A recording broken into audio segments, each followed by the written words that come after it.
Ciri jadi wali itu harus mazlum, dizalimi. Jadi saya pastikan tidak balas lah, karena beliau ngangkat derajat saya. Saya tadi pertama bilang murid saya Gus Batu, saya senang sekali, seseneng-senengnya. Karena baru ini malam persial saya.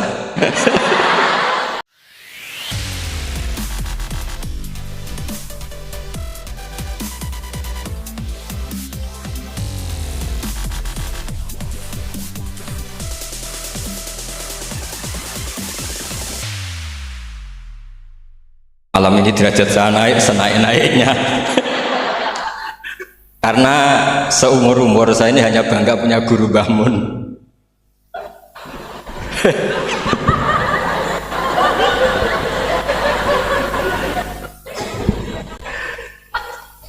Tapi malam ini punya guru baru. Nah, ini sekaligus Pak dicatat oleh Ketua Yayasan Gus Aufal tadi, Pak Amin mengaku saya muridnya. Ini satu kezaliman.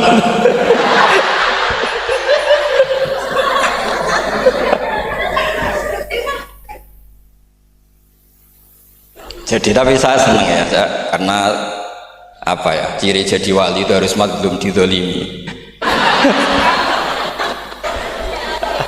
Jadi saya pastikan tidak balas lah, karena beliau ngangkat derajat saya. Saya tadi pertama bilang murid saya Gus Batu, saya senang sekali, seseneng-senengnya. Karena baru ini malam persial saya. Saya dulu masih ingat ketika Gus Najih di Mekah terkenal alim alamah karena ngarang kitab. Di Syufur tahun pertama Mbah Mun muji-muji karena mumtaz di Al-Azhar. Jadi beliau-beliau ini heboh karena karir akademiknya.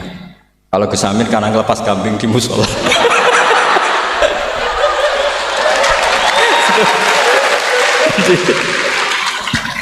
Jadi jameknya sama-sama bikin heboh. Jadi ya itu saja lah. Niru itu tidak bisa penuh ya, sudah niru hebohnya saja. Tadi karena Gus Aufal baru masuk, tadi Gus Aminoto bilang gini Gus Aufal, dulu Mbah Mun sayang saya sampai dicatrikan istri. Apa Gus Zofur bisa nyarikan saya istri? Oh bener-bener kefasikan baru dalam.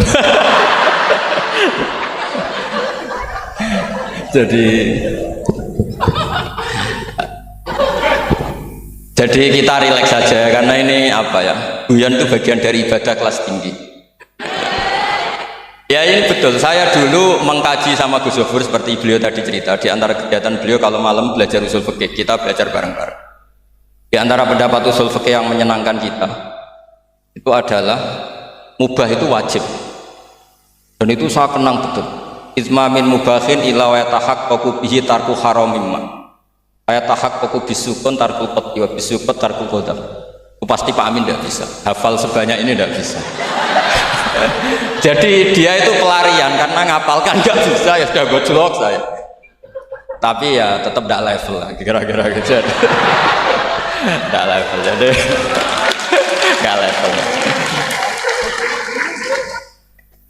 Artinya begini ya, malam ini kita guyon nikmati suasana seperti ini dengan Gus Zofur, dengan Gus Aufal. Malam ini artinya kita ada dugem. Malam ini kita ada zina, ada dugem, tidak melihat hal yang maksiat. Jadi mubah itu tarkul haram. Tarkul haram wajib, meninggalkan haram itu wajib. Berarti fi'lul mubah juga wajib. Tapi mubah loh ya, bukan melepas kambing di musola. Kalau itu tidak wajib ya tidak mubah, haram. Tapi di pondok ada adat, kalau yang melakukan itu Gus itu makfu. Jadi kalau di bab najis ya najis makfu lah, itu kira-kira. Artinya khazanah kita cukup untuk menganalisis itu. Saya memang di antara murid yang sering mengkaji Mbah Mun secara fikih. Saya pernah bilang di rumah dinasnya Gus Yasin, bagaimana beliau tadi menyinggung, ketika Gus Yasin diduetkan dengan Pak Ganjar, ini menjadi fikih abadi bahwa ada fikih besar, yaitu ulama tidak ada tradisi atau tidak boleh ada tradisi berhadapan-hadapan dengan umarok. Kita sama-sama berduet untuk kelangsungan bangsa ini secara damai dan bermartabat. Jadi nggak penting menurut saya Gus Yassin wakil gubernur, apa Gus Yassin ketua DPR dulu, Kak Kamil ketua DPR, Gus Kamil. Yang menjadi penting bagi kita adalah fikih ini akan abadi. Itu juga ketika Gus Zufur sekolah sampai doktor, bahwa ulama Sa'alim Mbah Mun, Putra Mbah Zubair tidak anti dunia kampus. Sehingga Gus Zufur sekolah ya sampai doktor. Juga beliau tidak anti khusyuk, tadi kata Gus Iid, khusyuk yang dimaksud Yai bukan terus khusyuk. Karena Yai sering menghentikan manis zada khusyuan zada jalan, terus ada orang kayak Gus Amin, dia nggak khusyuk supaya nggak dikatakan bodoh. Itu memang cara beliau melawan makalah itu. Kalau beliau khusyuk kan nanti zada apa? Jalan, maka pura-pura ada khusyuk, selain itu fakta terus ya sudah jadinya seperti itu. Saya itu sering meneliti fikihnya Mbah Mun, mulai yang tadi. Saya masih ingat ketika Yai mau ketemu Bu Mega ketika mau haji. Yai tindak Jumat, ketemu Bu Mega itu Sabtu, beliau terbang Ahad. Di antara yang dihentikan ke santri-santri, kira-kira gini maknanya, besok saya ketemu Ibu Mega dan ini bagus supaya Indonesia damai karena ulama dan umaroknya ini satu kombinasi antara nasionalis dan religius. Beliau itu paling menghindari kalau Indonesia chaos, kemudian ada dosa yakulu ba'du, kalau chaos itu mungkin potensinya saling bunuh, saling apa. Sehingga ketika melihat Mbah Mun ketemu Mega itu pikiran pertama saya adalah safkut dima, jangan sampai terjadi. Karena beatan pertama Al-Quran adalah wa itakhadna mitsaqakum la tasfikuna dima'akum. Dan itu beliau melakukan itu dengan cara yang sangat elegan. Ketemu orang yang benar-benar jadi aktor di Indonesia. Siapa yang nggak ngerti Mbah Mun aktor penting dalam perjalanan agama di Indonesia. Mega sebagai simbol nasional. Beliau dengan besar hati ketemu. Dan itu kita membaca fikih sebagai bentuk hiknan lidima'il muslimin, upaya supaya Indonesia itu damai baik-baik saja. Saya tentu belajar banyak dari Gus Zufur ketika menafsirkan kenapa Al-Barjanji itu menjadi mujad. Kata Gus Zufur, padahal karangan Al-Barjanji itu tidak besar-besar kayak Sayyid Zabidi yang ngarang kitab. Karena ketika negara lain bingung, ya, kata beliau bingung menemukan format Islam, masih perang, mencari bentuk ini Sunni atau apa, ribet perang. Indonesia itu terbangan gitu. Betapa indahnya Indonesia, serasa perang terbangan gitu. Ya ini ya gejolak-gejolokan, ya rileks santai. Sampai saya tidak tahu ini kiai dari mana ya. Makanya ini sekaligus untuk mahasiswa baru, terminan dosen Anda ya, mulai yang waras kayak Gus Zufur sampai yang kewarasannya kita tidak tahu tapi ya waras. Itu tadi Gus Zufur menambahkan Aminoto Setio Garwo. Saya tidak tahu itu tambahnya Gus Zufur apa ada di aktenya, nggak tahu saya. Tapi saya kenal Gus Amin itu lama sekali. Jadi saya tidak perlu cerita kalau beliau pernah ngaji saya karena nanti kasihan.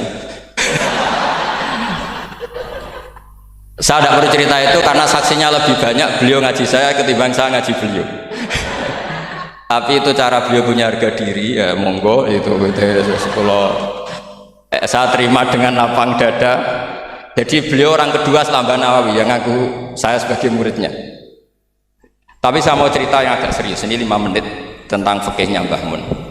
Tadi Gus Said bilang termasuk yang tahu banyak tentang karangan Mbah Mun termasuk tentu saya, selain santri-santri yang saya pernah ditanya Mbah Mun ketika film Masjidin Nabawi, ditanya, nah apa kowe Mbak Gofur kok ngotot aku seneng nulis. Saya bilang nanti biar cucu-cucu jenengan masih melihat naskah-naskah jenengan. Iya kata beliau. Saya masih ingat dawuh Imam Syafi'i, al-laits afqahu min Malik illa annahu daya'ahu ashab. Sebetulnya Imam Laits itu lebih ahli fikih ketimbang Imam Malik. Padahal Imam Syafi'i itu muridnya Imam Malik, tapi fil fikhi muji Imam Laits, al-laits afqahu min Malik illa annahu daya'ahu ashab. Tapi sayangnya Imam Laits ini murid-muridnya nggak ada yang benar. Karena tulisan-tulisan Imam Laits ini tidak ditadwin, tidak dimudawwan. Maka kita tidak ingin Mbah Mun yang kita idolakan, kita gurukan, kemudian bukunya tidak mudawwan. Sehingga saya, utamanya tentu putra-putra beliau, mulai dari Gus Subab, Gus Najih semuanya, termasuk Gus Zufur, itu sangat menginginkan beliau itu memang mentadwin itu. Saya beri contoh misalnya begini, kepandaian Imam Laits dibanding Imam Malik. Imam Malik ketika ditanya apa saja, sok ahli Madinah. Kail juga kailu ahli Madinah, semuanya bilang ahli Madinah. Alasannya beliau Madinah adalah muhajirul Rasulillah, tempat hijrahnya Rasulullah SAW. Dan itu nggak ada yang memungkiri. Tapi ketika Imam Les mulai mengirimi surat ke Imam Malik, itu ditulis Sayyid Muhammad di Syariatul Wal Khalidah. Itu beliau, oke, Anda orang alim, saya ngakui Anda alim gini-gini. Tapi Anda ada yang lupa bahwa ashabu Rasulillah tafarraqu bil buldan. Ashabnya Nabi ini kemana-mana. Di Irak, di situ ada Sayyidina Ali, hidup di Najaf, diikuti oleh Abdul bin Mas'ud. Di Mesir ada Abdul bin Amr bin As, ada Amr bin As malah. Di Mekah ada ini. Dan semua mereka ini menciptakan satu kultur, dan kultur itu tidak sejengkal pun beda dengan yang ditanamkan Rasulullah SAW. Maka tidak bisa dikatakan kalau kultur itu harus kulturnya orang Madinah.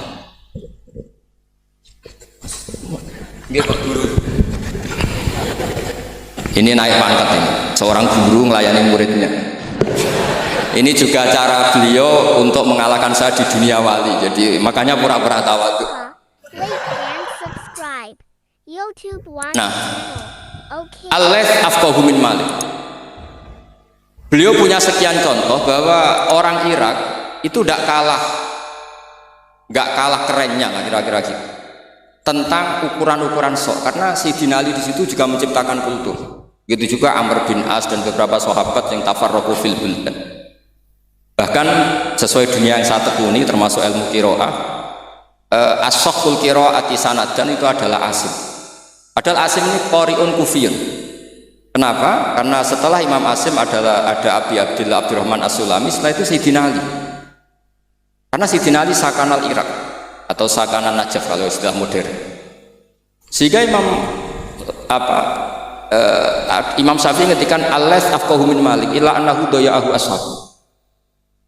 Barokahnya bangun menulis, misalnya al-ulama al-mujaddidun yang sering dibaca Gus Sofur, juga saya di beberapa pertemuan alumni, itu bangun kelihatan sekali dari awal tuh akan bina siapa saja. Beliau cerita misalnya salasun min aslil iman, beliau diantara hadis yang beliau pilih dari sekian makalah beliau dan itu dijadikan muqaddimah, wal jihad ma'akuli amirin baron kana ufajiran was sholat khalfa kulli muslimin ya baron kana ufajiran. Jadi beliau memilih berteman siapa saja, membina siapa saja itu amdan, bukan sahwan. Karena beliau adalah periwayat dan penulis hadis, tentu ya diriwayatkan Nabi Dawud, memang ditulis di situ. Sudahlah kita ikut berjuang ma'akuli amir. Jihad itu di konteks Indonesia tentu mempertahankan supaya sholat ini sesuatu yang indah. Kita tahu yang bikin masjid di mana-mana itu departemen keuangan bikin masjid, kepolisian bikin masjid, kabupaten bikin masjid, gubernuran bikin masjid. Itu kalau nunggu bisaronya Pak Amin dari setek itu gak jadi masjid, yakin. Untuk rokoknya saja mungkin pas-pasan. Tapi barokahnya kita berjuang ma'al kulli amir. Para umarok dibina, beberapa kiai mulai zaman Mbah Hasyim sampai dulu Mbah Hasyim yang bina Pak Karno, sampai era Mbah Mun, akhir-akhir Pak Harto juga beliau pernah ditimbali di istana, sampai Pak SBY, sampai Pak Jokowi. Sehingga aura keislaman itu ada di mana-mana. Departemen berkebutuhan ngaji. Bahkan Gus Sofur pernah cerita, saya pernah beliau diundang di kantor pusat PDI untuk ngaji. Gak kebayang. Pertama Gus Yassin daftar di KPU yang ditanyakan, Bang, gue tenan mau ngimami sholat sampai Pak Ganjar. Nggih, Mbah Mun seneng sekali. Jangan kira senengnya Mbah Mun karena jabatan, seneng.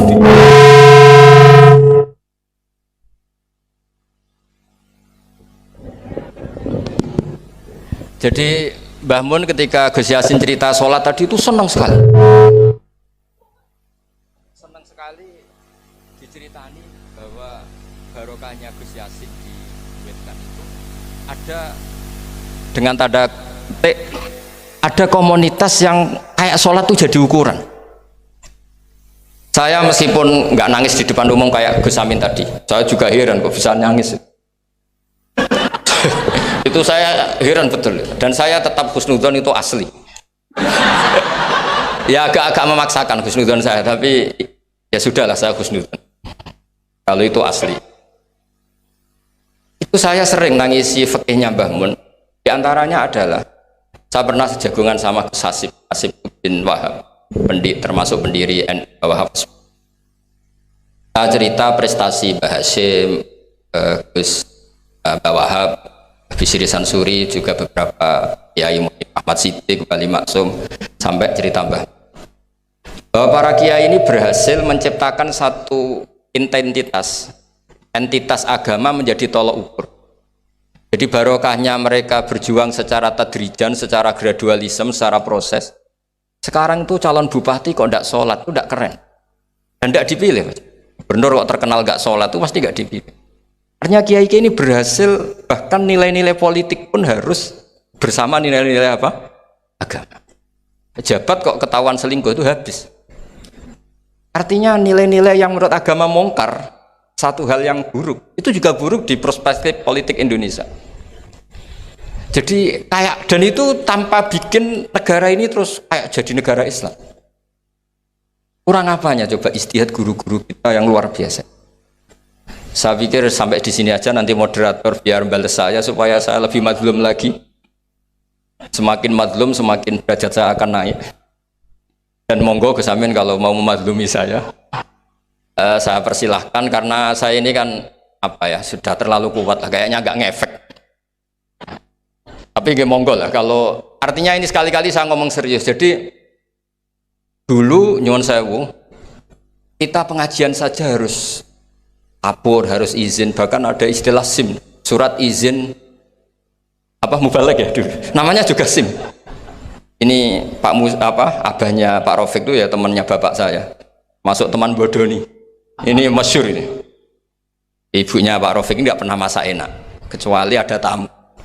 Akhirnya kerjasama sama bapak sama Mbah Mun, kalau Jumat pagi disuruh ke situ. Terus Mbah Musa ini abahnya ini, Bu, engkau apa ono Kiai Nur Salim ono Mbah Mun masak, iya, terus masak enak, terus bapaknya ikut makan enak itu. jadi Kiai dulu itu seni, sampai kepen mangan enak itu harus bodoni istri. Dan itu semoga bodoni yang wajib. Karena apa ya? Seneng itu wajib akhirnya. Makanya saya dengan Pak Rafiq ini ya mulai dulu ya kayak saudara, karena dulu Mbah Mun, Bapak, Mbah Musa itu ya teman, termasuk kalau harus bodoni istri ya bodoni. Akhirnya ya tiap Jumat itu main ke situ. Karena itu dengan cara itu makanya enak. Kalau enggak ya tempe terus gitu. Nah itu bisa ditiru. Bisa ditiru, jadi ya bagus lah itu kalau itu. Solutif itu kata kesit. Ya monggo niki moderator malih Gus Amin. Assalamualaikum warahmatullahi wabarakatuh. Terima kasih tadi pertanyaannya. Jadi yang untuk saya, bagaimana Mbah Mun dalam mencintai ilmu ya? Bagaimana bisa eksis mencintai ilmu? Seperti yang saya utarakan, ini kan karena kajiannya kajian mempelajari biografi beliau. Jadi bagaimana beliau bisa mencintai ilmu dan terus-menerus mencintai ilmu. Senang dengan ilmu terus bertambah. Ya saya kira yang saya pahami dari kehidupan beliau ini disenangkan ilmu oleh sosok Kiai Haji Zubair. Jadi dalam dunia akademisi, untuk mencari sebuah biografi itu harus mempelajari situasi dan kondisi zamannya, karena itu yang akan mencetak sosok seseorang tersebut. Di sini kalau saya melihat dari beliau sendiri, satu, kecintaan pertama ditumbuhkan oleh sosok Kiai Zubair Dahlan, yang mana Kiai Zubair Dahlan memang suka ilmu, menelurkan seperti Ahmad Sahal, seperti dan banyak orang lah. Termasuk, jadi yang saya sayangkan itu di Indonesia ini orang posonan, orang puasa, ngaji poso itu tidak, seakan-akan tidak murid, tidak dianggap murid. Padahal semestinya ana abduman alamani walau harfan wahida, kata Imam Ali.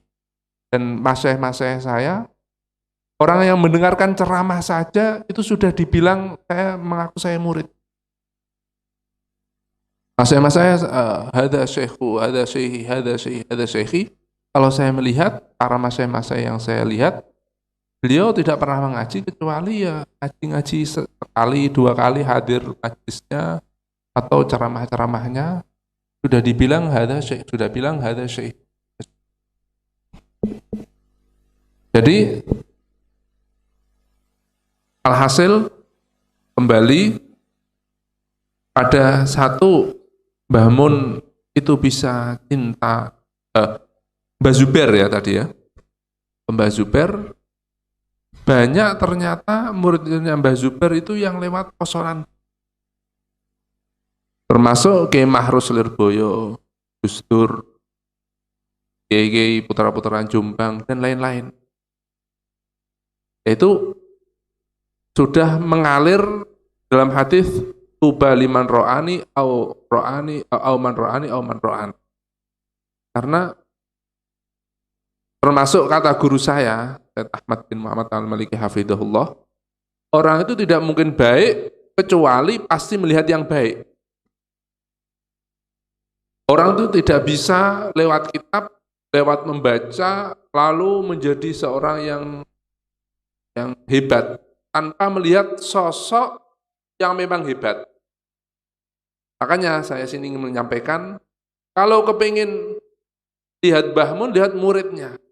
Ada yang serius, alim, ada kayak Gus Baha, alim, ada yang lucu, Gus Amin juga alim, ya kan? Jadi orang itu kepingin melihat orangnya bagaimana, lihat muridnya bagaimana. Dengan berbagai macam pinter-pinter. Itu berarti Mbah Mun dari berbagai macam ada di Mbah Mun. Alhasil cuma pertama bibit keilmiahan itu dari Mbah Zubair yang saya tadi ucapkan 5 waktu mengaji, muridnya beliau Mbah Sahal dan beliau Gus Bahak juga banyak muta'athir dari Mbah Zubair, ngambil dari sisi-sisi kefikihan dari silsilahnya. Jadi Gus Bahak ini dari fikih karena beliau ambil dari Mbah Mun dari Mbah Zubair, dari fikih-fikih beliau, silsilahnya apa bisa muncul seperti salah satu Gus Bahak ini, mengambil dari cahaya yang itu. Jadi dari satu itu diteruskan beliau dengan tadi itu yang banyak tidak terungkap di sosok Mbah Mun, yaitu belajar 1 kali, 2 kali. Bahkan saya pernah mendengar, saya itu pernah mondok di Tebu Ireng hanya 3 hari. Berarti mempunyai wawasan bagaimana Tebu Ireng. Bagaimana beliau cerita tentang ini. Dan itu akhirnya memupuk beliau menjadi sosok yang universal, mengambil dari masyayikh-masyayikh di Indonesia, menjadikan jadi satu jadi banyak. Banyak kembali. Jadi alhasil bagaimana mencintai, ya memang dari pertama diterus-teruskan. Beliau Mbah Mun seperti tadi, senang ilmu itu hayatul ilmi bil mudzakarah. Beliau masih mengajarkan keilmiahan, terus sering membaca sehingga sampai pun masih gemar membaca. Adapun cara belajar, saya sendiri ini yang saya amati dari guru-guru saya, bagaimana sih cara belajar? Saya sendiri sampai sekarang titik ini, yang saya pandang dari guru-guru saya, bagaimana di realita orang belajar itu pokoknya ya ilmu semua itu dipelajari. Mau yang satu persatu atau ini, yang saya pahami dari guru-guru saya, jangan ditinggalkan itu. Jangan ditinggalkan semua ilmu. Ini yang saya melihat dari ulama-ulama, dari masyayikh-masyayikh yang saya lihat, sehingga saya yakini dari kehidupan beliau yang dijalankan. Dari Syed Muhammad, bagaimana Mbah Maimun, bagaimana lain-lainnya, Kiai Haji Abdul Ghafur dan lain-lainnya, itu bagaimana belajar. Saya kira belajar semua ilmu itu dipelajari, cuma mungkin ada satu yang difokuskan seperti kata ulama-ulama, itu yang saya pahami, dan ini yang bisa saya sampaikan. Dan banyak juga Mbah Mun itu ilmunya ilmu futuh. Ilmu futuh beliau itu lebih banyak, atau banyak juga gitu, bilang luas juga. Sehingga Mbah Mun itu ilmunya bagaimana? Ya banyak yang ilmu futuh, seperti biasa dalam dunia ilmiah itu membuka ilmu baru biasa, dan itu difoto oleh Allah Subhanahu wa taala, banyak diberikan pada Mbah Maimun. Ya. Jadi mengalir, dipelajari semua, walaupun nanti ada satu kejuruan yang dipelajari, dan kesolehan, ketakwaan, kebutuhan dari Allah Subhanahu wa taala, itu yang kita harapkan dan diberikan kemanfaatan. Ini yang bisa saya sampaikan. Assalamualaikum warahmatullahi wabarakatuh. Bagaimana kira-kira personifikasi santri yang dicintai oleh Romo Yai Maimun? Dumateng panjenenganipun tumonggo. Monggo Gus. Monggo tumriki.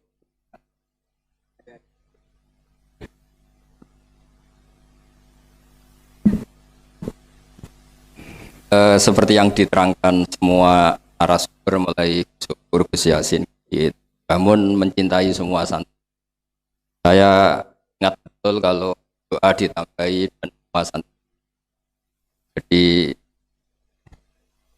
saya yakin semua santri beliau. Ini tentu sesuai sabda Rasulullah Shallallahu Alaihi Wasallam, syafaati li ahlil kabair min umat. Saking baiknya Nabi, umat yang paling beling pun itu masih dapat jatah apa? Syafaat. Tapi kalau tanya yang dicintai fil ilmi, mungkin saya bisa jawab. Karena kalau secara mutlak nanti diskriminasi. Mencintai yang alim saja, yang khusyuk saja, nanti kasihan yang lain. Dan saya tidak akan salah tafsir dalam hal itu, karena itu ma'ruf, beliau mencintai siapa saja sesuai yang dikatakan Gus Zofur tadi mulai Gus Yasin. Saya punya pesan sama santri-santri di Al Anwar 3, tidak perlu kecil hati. Jadi saya masih ingat setiap acara di sini, saya alhamdulillah sering hadir, dan Yai juga pasti hadir. Beliau ngendikan di sini lama sekali, mulai proses mendirikannya sampai setiap acara tahunan, kadang 2-3 kali juga beliau rawuh. Tapi yang saya ingat dari beliau adalah begini, sering beliau ngendikan gini, ilmu itu harus tahqiq. Barokahnya tahqiq itu, kualitas ilmu itu menjadi pembeda.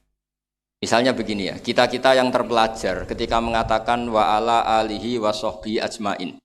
Ajmain ini kalimatun fariqah atau lafdun fasil kalau dalam takrif itu. Bahwa kita ahli sunnah ciri khasnya apa? Menghormati semua sahabat. Sehingga ketika seorang Mbah Mun, seorang Gus Zofur, seorang Gus Yasin bilang ajmain, itu memaklumatkan ke semua yang mendengar bahwa ini pegangan kita, ini madhab kita, ini akidah kita, menghormati semua sahabat. Khilafama alaihi syiah, tentu itu beda syiah yang akramu sahabian wa ahanu sahabian akhar. Sehingga barokahnya kualitas itu kita tahu, mengatakan ajmain ini tidak main-main. Sehingga saya itu kalau muqaddimah khutbah tidak sepanjang Gus Amin tadi, saya yang umum saja. Wassalatu wassalamu terus wala ahli washabi ajmain. Itu selain saya juga ada ahli hafalan khutbah banyak. Juga memang sengaja supaya ajmain ini jadi satu akidah. Bahwa prinsip ahli sunnah ciri khasnya apa? Menghormati semua sahabat. Sehingga ajmain ini, nah mungkin orang-orang awam juga bilang ajmain. Enggak apa-apa meskipun mereka enggak paham. Tapi tetap itu jadi maklumat bahwa Islam Indonesia rata-rata ahli sunnah wal jamaah dicirikan dengan menghormati semua sahabat. Nah, sudahlah ini sudah malam. Ini monggo Gus Amin malih diterusaken.